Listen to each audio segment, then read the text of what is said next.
السلام علیکم ناظرین، امید ہے کہ آپ حضرات ویڈیو کو اسکپ نہیں کریں گے اور بغور سماعت کریں گے۔ آپ جاتے تو ہیں اس بزم میں شبلی، لیکن حال دل دیکھیے اظہار نہ ہونے پائے۔ اردو ادب کی دیو پیکر ہستیوں میں شبلی ہی وہ خوددار ہستی ہے جس نے مغربی علوم و فنون کی تیز و تند آندھی میں بھی مشرقی علوم و فنون کے دیپ کو نہ صرف بجھنے نہ دیا، بلکہ اپنی تلاش و جستجو، تحقیق و تدقین کے روغن سے اس کی لو کو بڑھاتی رہی، یہاں تک کہ چراغ خانہ شمع انجمن کے دوش بدوش کھڑا ہونے کے لائق ہو گیا۔ شبلی نعمانی ان لوگوں میں ہیں جو سر سید احمد خاں کے اثر اور فیض صحبت کی بدولت مولویت کے محدود اور تنگ دائرے سے نکل کر ادب کے وسیع میدان میں آئے۔ انہوں نے اردو زبان میں اسلامی تاریخ کا صحیح ذوق پھیلایا۔ تاریخ میں انہوں نے اسلامی تاریخ کی عظیم شخصیتوں کے حالات زندگی قلم بند کرنے کا ایک سلسلہ شروع کیا جس میں متعدد نامور اسلاف آ گئے۔ ان کی سب سے مشہور و مقبول کتاب خلیفہ دوم حضرت عمر فاروق کی سوانح الفاروق ہے۔ اس سلسلے میں ان کی آخری تصنیف سیرت النبی ان کی زندگی میں مکمل نہیں ہو سکی تھی، اسے ان کے شاگرد سید سلیمان ندوی نے مکمل کر کے شائع کرایا۔ ان تصانیف کے علاوہ شبلی نے بے شمار تاریخی و تحقیقی مضامین لکھے جس سے تاریخ دانی اور تاریخ نویسی کا عام شوق پیدا ہوا۔ شبلی شاعر اور اعلیٰ درجے کے سخن شناس و نقاد تھے اور انہیں اردو تنقید کے بنیاد گزاروں میں شمار کیا جاتا ہے۔ علی گڑھ کے قیام کے دوران شبلی نے پروفیسر آرنولڈ سے بھی فیض حاصل کیا اور ان کے توسط سے مغربی تہذیب اور اس کے معاشرتی آداب سے واقف ہوئے۔ شبلی نے اس تہذیب و معاشرت کے محاسن کا اعتراف کیا اور مشرقی تہذیب کے ساتھ اس کی آمیزش بھی کی۔ اس آمیزش نے قدامت پسندوں کو ان سے بدظن کر دیا، حتیٰ کہ انہیں ندوہ سے بھی نکلنا پڑا۔ وہ مغرب زدہ حلقوں میں بغیر کسی احساس کمتری کے شریک ہوتے تھے۔ شبلی نے اردو اور فارسی دونوں زبانوں میں شاعری کی، لیکن دونوں زبانوں کی شاعری کا مزاج مختلف ہے۔ شبلی کی فارسی شاعری میں گرما گرم عشقیہ مضامین ہیں۔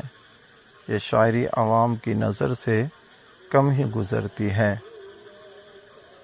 اردو میں انہوں نے عموماً قومی اور سیاسی قسم کی شاعری کی۔ ان کی فارسی شاعری کے بارے میں حالی نے کہا، کیوں کر کوئی مان سکتا ہے کہ یہ اس شخص کا کلام ہے جس نے سیرت نعمان، الفاروق اور سوانح مولانا روم جیسی مقدس کتابیں لکھی ہیں۔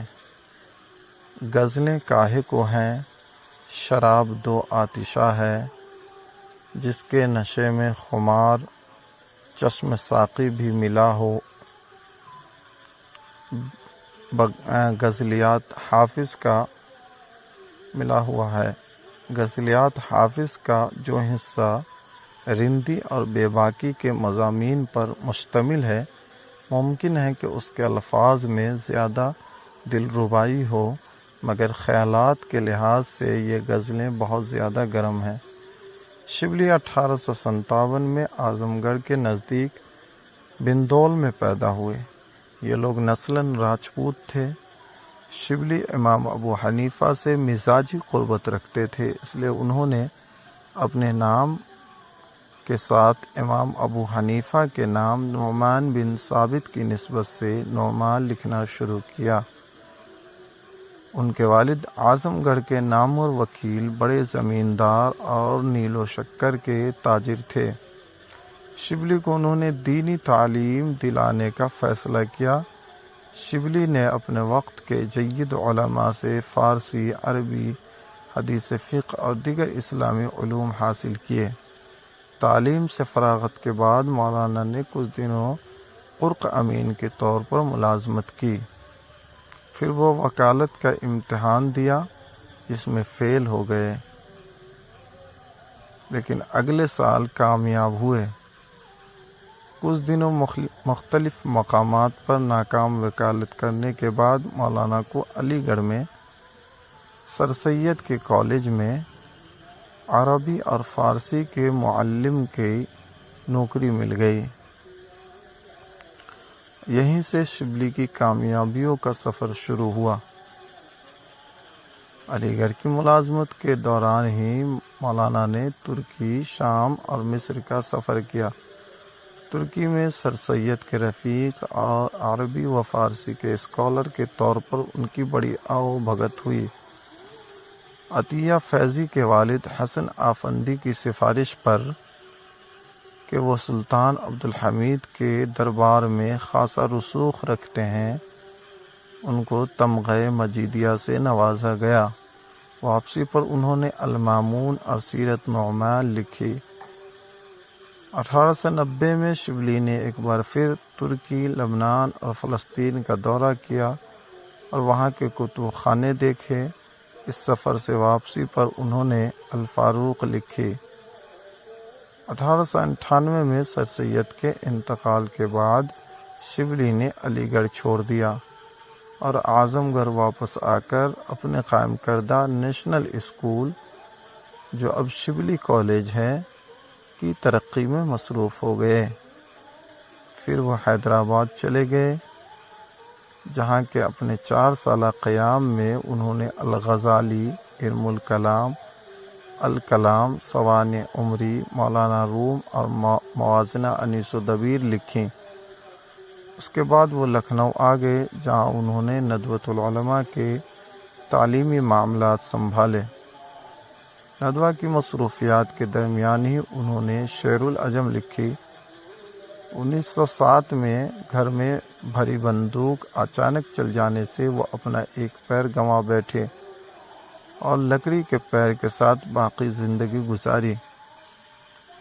مولانا نے 2 شادیاں کی۔ پہلی شادی کم عمری میں ہی ہو گئی تھی۔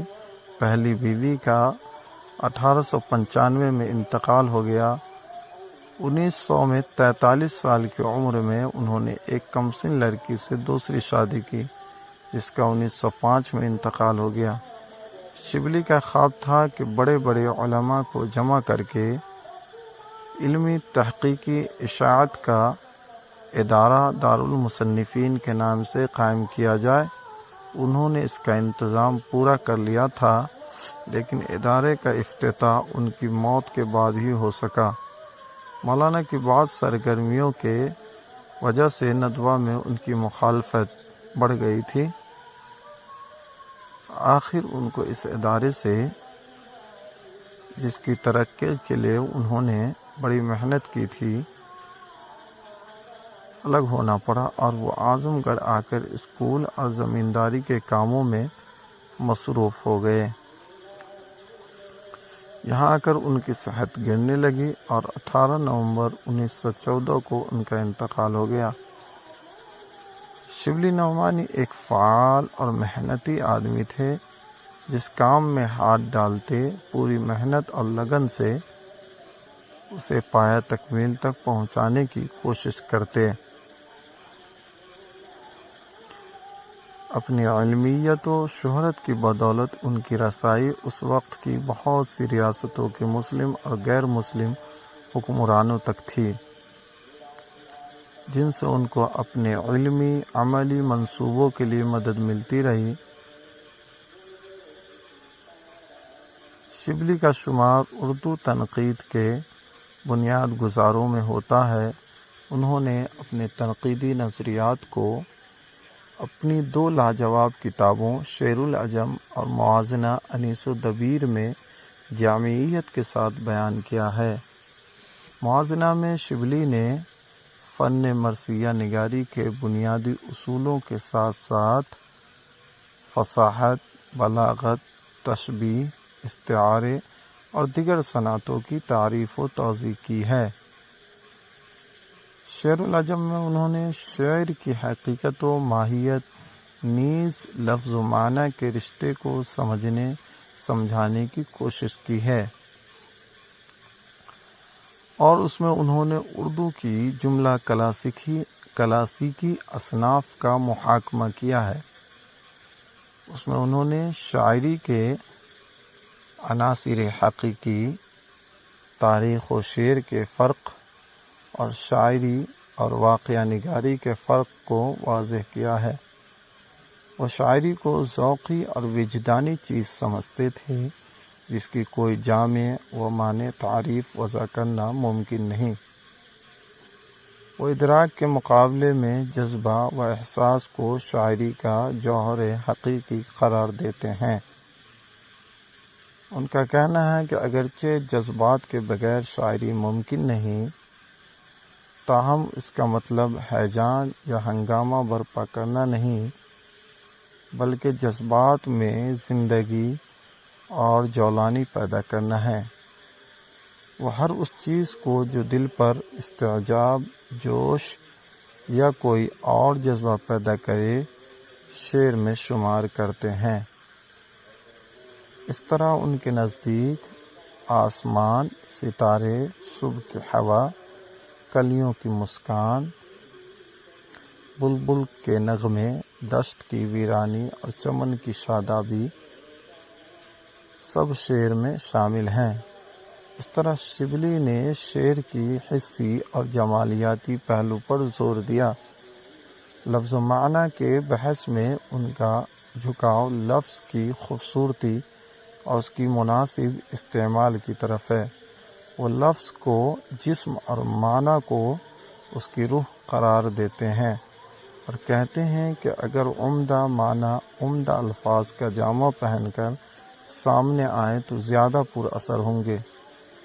شبلی نعمانی کی علمی خدمات کے اعتراف میں انگریز سرکار نے ان کو شمس العلماء کا خطاب دیا تھا۔ ان کے قائم کردہ ادارے شبلی کالج اور دارالمصنفین آج بھی علم و تحقیق کے کاموں میں مصروف ہیں۔ اردو زبان شبلی کے احسانات کو کبھی فراموش نہیں کر سکتی۔